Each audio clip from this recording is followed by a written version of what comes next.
Okay, so I have a question for you. Could you say that um, for the person who keeps all of the laws except one is as guilty as a person who has broken all of God's laws? James 2:10. So you basically are trying to say, oh, like if you break one, you break them all, so you might as well keep none of them. Like it's many Christians have this twisted logic to think that it's okay to break the commandments by this one verse in James. If you break one, you break them all.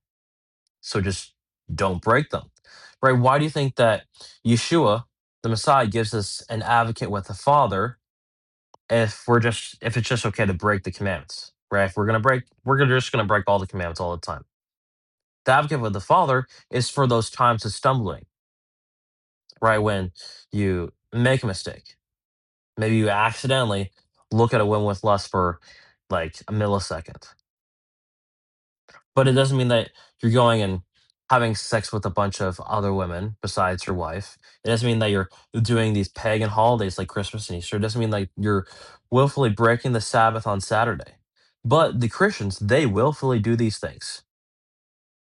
Right? It's so easy to point out. Right? Are they putting up a Christmas tree? Yes.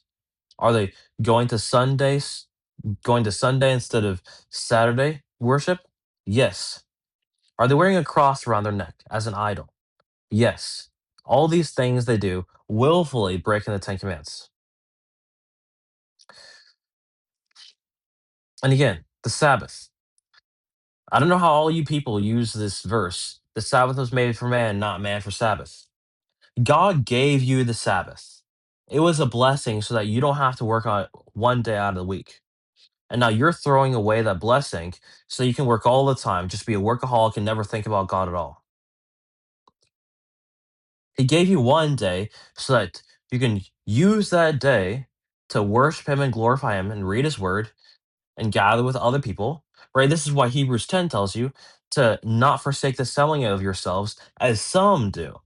And who forsakes the assembling of themselves? The Christian church that chooses not to keep the Sabbath day.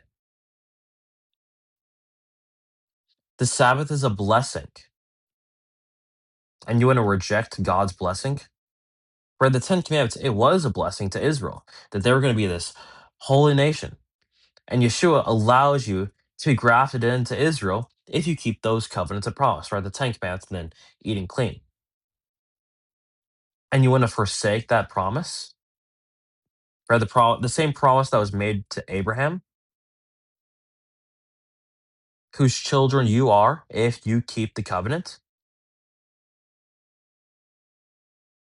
Because there is a broad gate to destruction, and you're still on that path. The whole Christian church is.